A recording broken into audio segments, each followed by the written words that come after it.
bayan isang ekran.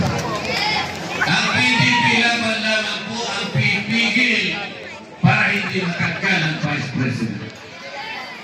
Ang PDP lamang po ang gagawa ng kaparaanan para makabalik sa lalong madaling panahon ang dating Pangulo ng Republika ng Pilipinas.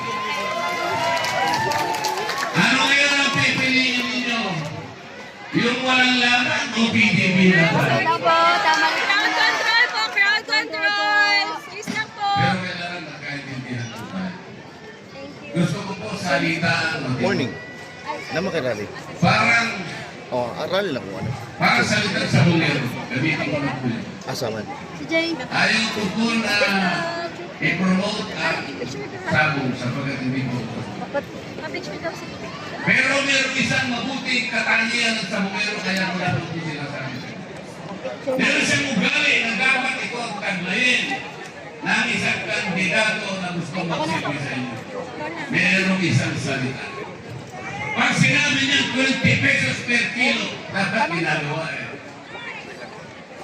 Pag sinabi nila, pagkakayo ako ng pabahay, 1 million na pabahay sa loob ng isang taon. Bilang nila may ba?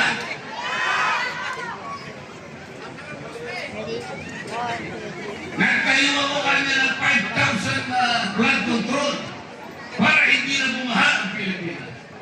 Nasaan ang flood control? Bumaha ang Metro Manila. Bumaha ang Batangas, bumaha ang Laguna, bumaha ang buong Bicol region. Nasaan ang 5,000? Mark! Kaya sa Bulero po, Jay! Pwede Jay. po tayo umatras. Kami sigurado. Umatras po tayo. Adjust lang po tayo saglit. Opo, masyado po sinyasan lang sila. Tama o hindi? Kahit magkakalayo sila, kagaya nito, gagawin lang po sa Bulero. Gagawin.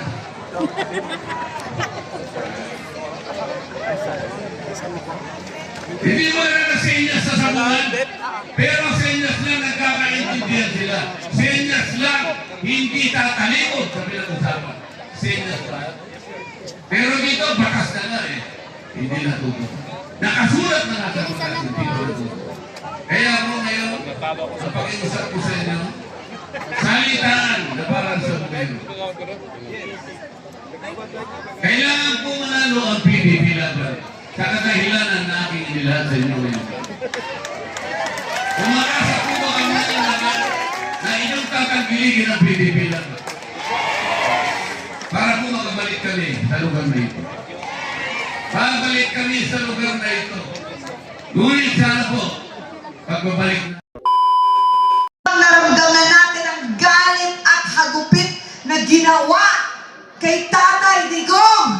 Nandito po ngayon ang mag-inang si Hanilet Avancenia at si Veronica Kitty Duterte. Ang timahan sa Duterte, matatabayan sa Duterte, para sa mga mamayan ang PDP laban.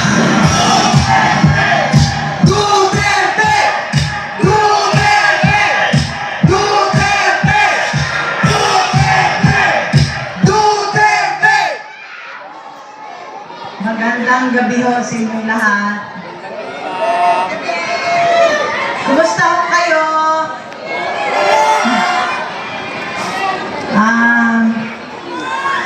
Dapat yung anak ko lang magsasalita eh. Sabi ko, ano pa gusto niyo marinig nyo? Gusto niyo marinig yung lahat ng sakit sa dibdib? Pwede! Yung anak ko, baby pa sana, pero napilitan mag-mature. Dahil sa nangyari, hindi naman ho natin may pagkait yan kung anong nangyari. Likot mo, tol. Pero ito ho talaga, sana ho tayo Pilipino, Mapagsasadal ko. isa-isip, magtanda na tayo. Kung gusto lang ako lumuhod, umiyak dito, magtanda na tayo. Pumili na tayo ng mga taong matino, matapat, at yung magsisilbi sa bayan, hindi pagsisilbihan ang sarili. So, nung nasa loob kami, binisita namin ng papa niya, binili niya talaga. Binili niya talaga, uulitin ulit ito ni Veronica, binili niya. suportahan nyo ang Duterte. Yes! Kung hindi, kalimutan nyo na lang daw siya. So, yung lahat ng mga sumusuporta, miski sa bahay namin, sa Davao, sa ibang bansa, nakikita ko lahat ng suporta ninyo. Maraming salamat. Alam niyo ba doon sa Netherlands, iba't iba ang tao na pumupunta. Galing sa iba't ibang panig ng bansa. Meron pang taga-Pilipinas na pumunta na nakausap ko. Sabi ko, taga Quezon City sila. Dahil alam mo bakit? Natatakot na rin sila sa kanilang seguridad.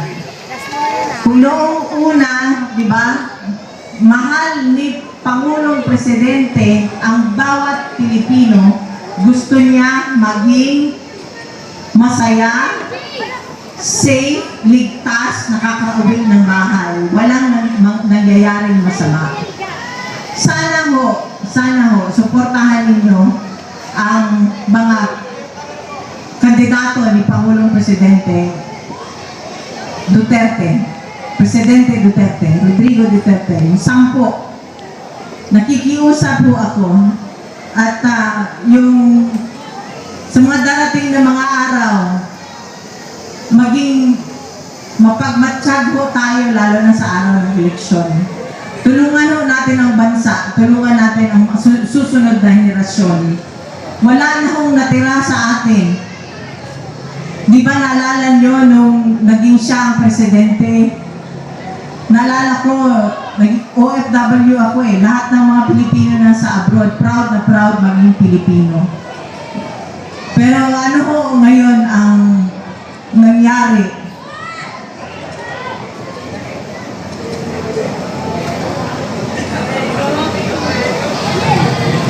Kung kayo ang nasa sitwasyon namin nung nandun kami sa Villamor, parang hanggang ngayon nananaginip pa rin ako.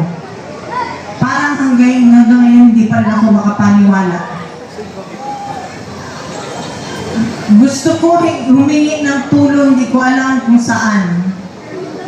So kaya ngayon, nandito kami, nagsasalita. Humingi kami ng tulong ninyo. Suportahan nyo. Yes! Ang Duterte. Duterte! Duterte! Duterte! Duterte!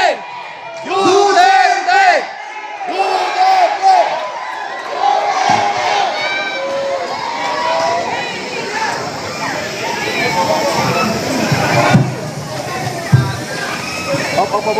Hold your mic, please. Ganda mo! Kitty!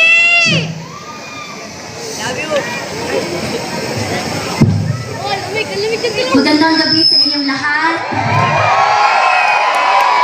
Ako si Veronica Kitty Duterte, bunsong anak ni Pangulong Rodrigo Roa Duterte. Naalala niyo po ba, noong panahon ni PRRD, nakakaalis at nakakauwi ng ligtas ang mga anak niyo? Ibalik natin ang ganoong pamamahala sa bansa.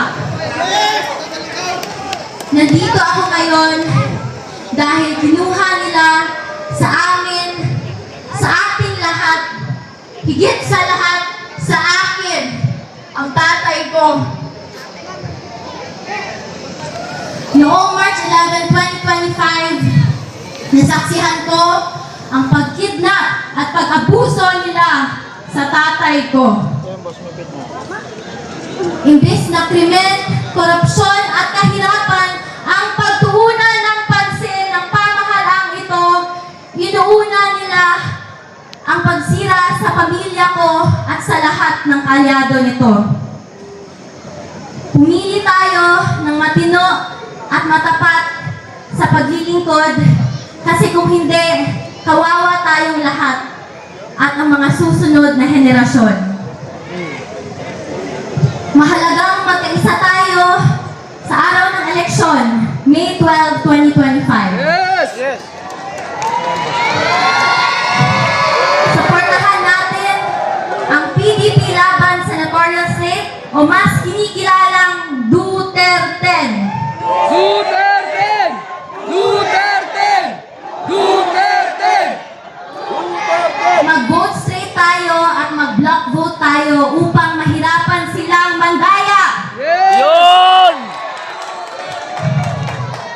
the OFWs, to the Filipino communities who took care of us, you have my love, respect, and gratitude. Sa katawhan nga nagpakita og walay undang nga paghigugma ug pagsuporta, daghang salamat kay wa ninyo biyahe. Kamo ang nagapakusog sa amo tanan. May aabot ako na personal na mensahe ng tatay ko sa bawat Pilipino. Sabi niya, I did what I could for my country. And you are all in my heart. Pangalawa, sabi niya, kung kakalimutan niyo lang rin ang Duterte, kalimutan niyo na lang rin siya. Hindi! Mga kababayan, huwag nating kalimutan ang dilin ni Tatay Digong. Duterte, solid! Solid! Sa mga kabataan, hinihikayat ko kayong magbantay sa mga boto dahil dito nakasalalay ang kinabukasan nating lahat. Yes! Maraming salamat po and God save the Philippines. God save the Philippines! Pilipinas, Duterte pa rin! Duterte! Duterte! Inibitan ko po lahat ang Team Suntay, pinangungunahan ni Congressman Bong Suntay Power! at ang kanyang pamangkin na si Migs Suntay, Attorney Migs Suntay at si Kiko Del Mundo kasama ang Duterte candidates, Senator Rodante Marcoleta.